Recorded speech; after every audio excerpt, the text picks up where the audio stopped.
Good morning student. As the next part is freezing point. ठीक है, तो depression in freezing point. Freezing point तो आपको पता होगा फ्रीजिंग पॉइंट क्या होता है। Freezing point of a substance is the temperature at which the solid and liquid forms of the substance are in equilibrium. मतलब क्या होता है कि लिक्विड से सॉलिड बनना स्टार्ट हो जाता है। ठीक है, डिप्रेशन इन फ्रीजिंग पॉइंट में सेम जैसे आपके पास एलिवेशन इन बॉइलिंग पॉइंट था, तो उसमें बॉइलिंग पॉइंट बढ़ रहा था, यहाँ पे फ्रीजिंग पॉइंट डिक्रीज होगा। किस वजह से? इम्प्योरिटीज की वजह से। और वो इम्प्योरिटीज आपके पास क्या होगी? Non volatile. ठीक है, तो the solid and the liquid forms of substance have the same vapour pressure. इसका मतलब freezing point of A solution is always lower than that of the pure solvent. The decrease is called depression in freezing point. तो जब freezing point आता है उसके ऊपर क्या होता है? वेपर प्रेशर ऑफ लिक्विड जो होता है वेपर प्रेशर ऑफ सॉलिड के बराबर हो जाता है। ठीक है, तो temperature is less than T naught. The difference की T is the less than T naught, तो delta T F depression in freezing point क्या आ जाएगा? T naught minus T.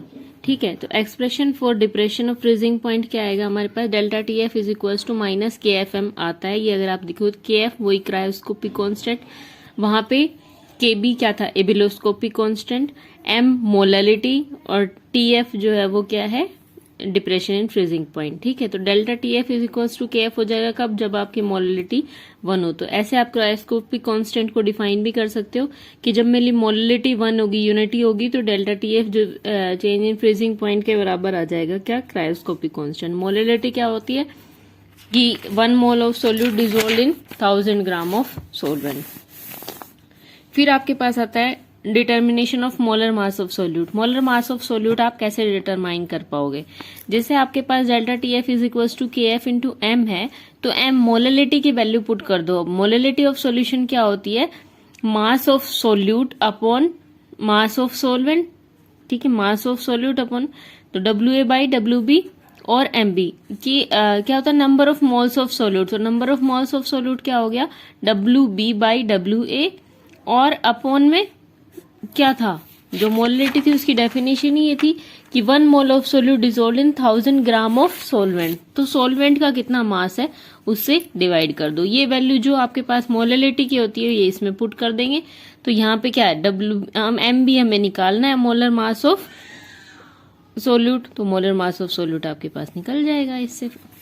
ठीक है, फिर आता है थर्मोडायनेमिक प्रूफ। तो वैसे तो ये थोड़ा सा टिपिकल पड़ता है सब में सेम। जो एलिवेशन इन बॉइलिंग पॉइंट पढ़ा है आपने, उससे पहले एलिवेशन ऑफ बॉइलिंग पॉइंट था, और इससे पहले क्या था? सबसे पहली relative lowering of vapour pressure. सब में हमने क्या करा है कि जो भी मेरी इक्वेशन होती है उस इक्वेशन को मैं डिफरेंशिएट कर लेती हूँ, और फिर डिफरेंशिएट करने के बाद उसको कंपेयर कर देते हैं went of Gibbs Helmholtz equation से।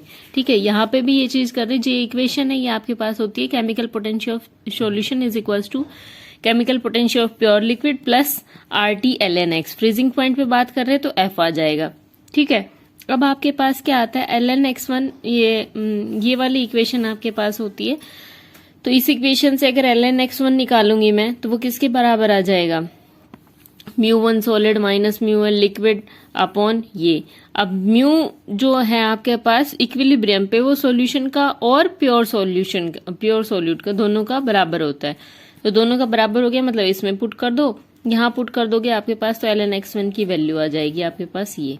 ठीक है, कि डेल्टा, इन दोनों का डिफरेंस क्या आ गया? डेल्टा। ठीक है, अब इसको क्या करो? इस इक्वेशन को डिफरेंशिएट कर दिया। डिफरेंशिएट करोगे तो आपके पास ये आएगा। इस डिफरेंशिएट की हुई इक्वेशन को गिब्स हेल्महोल्ट्ज इक्वेशन, ये वाली इक्वेशन से कंपेयर करोगे, तो जो ये वाली वैल्यू होती है किसके बराबर आती है? Delta H M by T square. ये यहाँ पे पुट कर दो। यहाँ से फिर इसको x1 वाले को अलग ले जाओ, बाकी फंक्शन को अलग ले जाओ, दोनों को इंटीग्रेट करोगे तो आपके पास फाइनल ये आता है कि 1 by T F is equals to 1 by T F star minus something. इसका मतलब जो अब टी एफ आया मेरे पास, ये क्या हुआ? ये डिप्रेशन क्यों हुआ यही बताने के लिए है कि क्या हुआ? टी एफ स्टार में से, प्योर में से कुछ माइनस हुआ है। ठीक है, यही इसका थर्मोडायनेमिक प्रूफ है।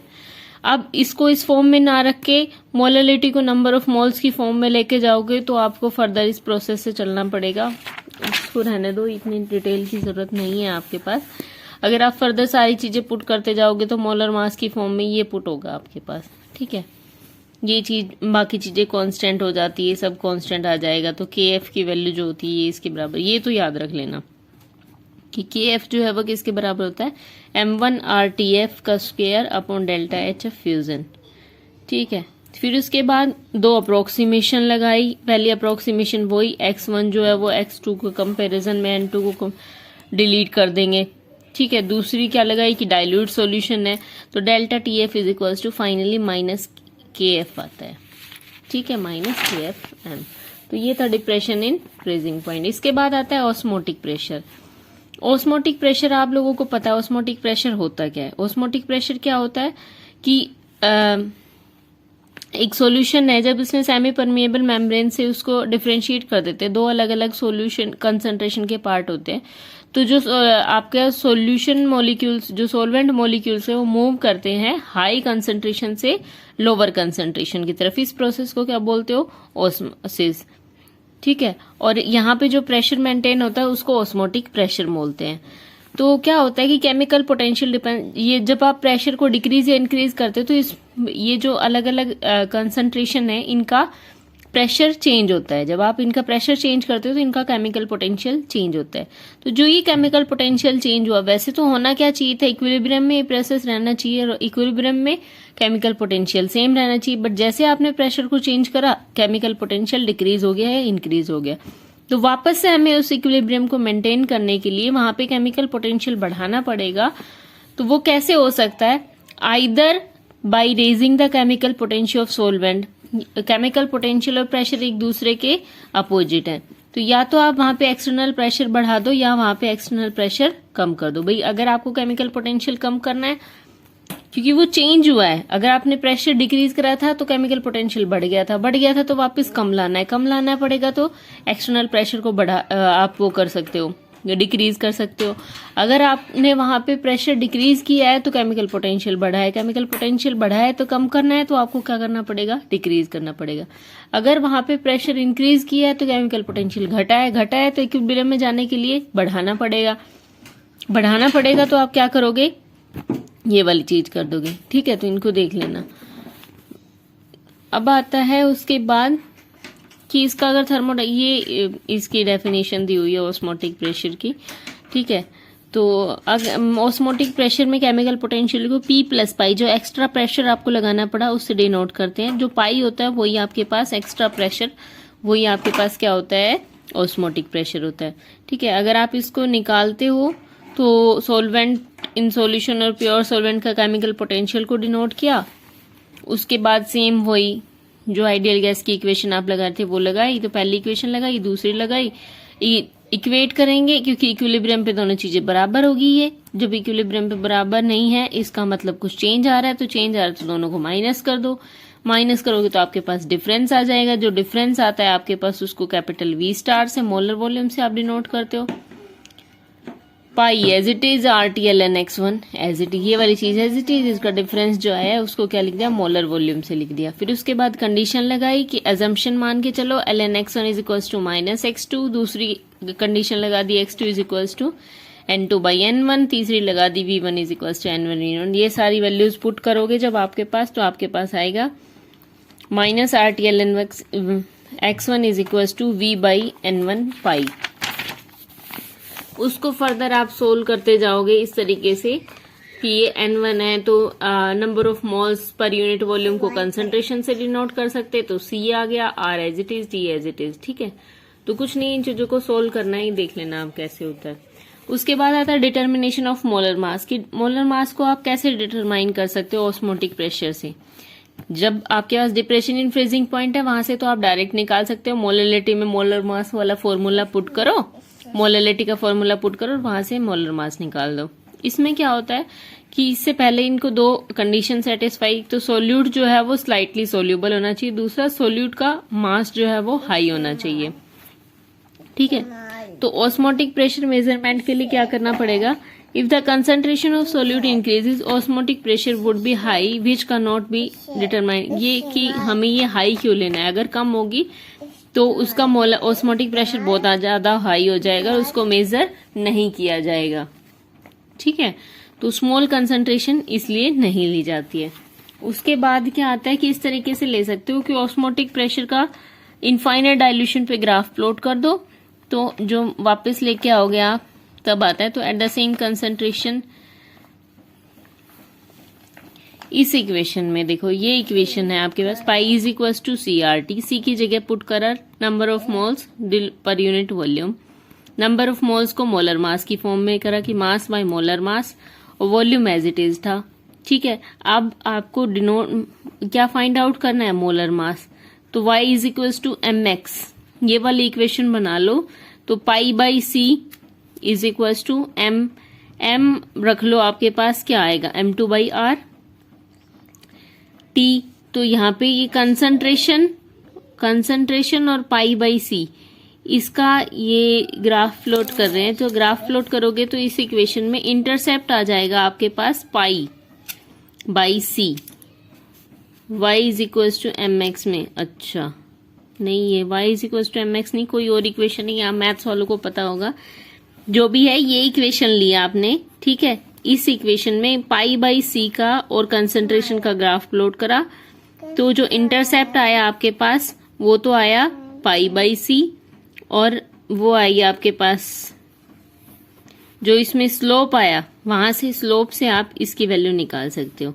ठीक है, तो m2 जो है वो क्या, R T by pi C, C tends to 0, pi C tends to 0, तो आर टी बाई m2, यहां से m2 की डायरेक्ट वैल्यू निकल जाएगी। ये मान के चलना कि इनफाइनाइट डाइल्यूशन पे जब आप देखोगे तो इस ग्राफ में भी इतना देने की जरूरत नहीं है कि ये वाली चीज जो आपने पुट करके निकाली थी, यहाँ पे इनफाइनाइट डाइल्यूशन पे अगर देखोगे अप्रोक्सीमेट जब कंसंट्रेशन 0 हो जाती है तो वहां पे क्या आ जाएगा, ये वापस से लाइन इधर आ जाएगी, मतलब कुछ पाई बाई सी की एक कंप्लीट वैल्यू होगी, तो वहां से आप क्या निकाल सकते हो, उसका मोलर मास।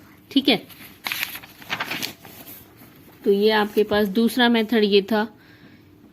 दूसरा मेथड भी वही है कि मास बाय मोलर मास, इसमें नंबर ऑफ मास मॉलिक्यूल्स को लेके चल लिया, कोई फर्क नहीं पड़ना। उसके बाद आपके पास आता है एबनॉर्मल कोलिगेटिव प्रॉपर्टीज, कि वो the colligative properties of an electrolyte solution of a given concentration are found to be, actual में जो कोलिगेटिव प्रॉपर्टीज होती है वो नॉन इलेक्ट्रोलाइट सॉल्यूशन से ज्यादा मिलती है। किनकी, इलेक्ट्रोलाइट वालों की वैल्यू जो कोलिगेटिव प्रॉपर्टी की होती है वो नॉन इलेक्ट्रोलाइट वाले सॉल्यूशन से ज्यादा होती है, बेसिक से उनकी कंसंट्रेशन सेम रहे।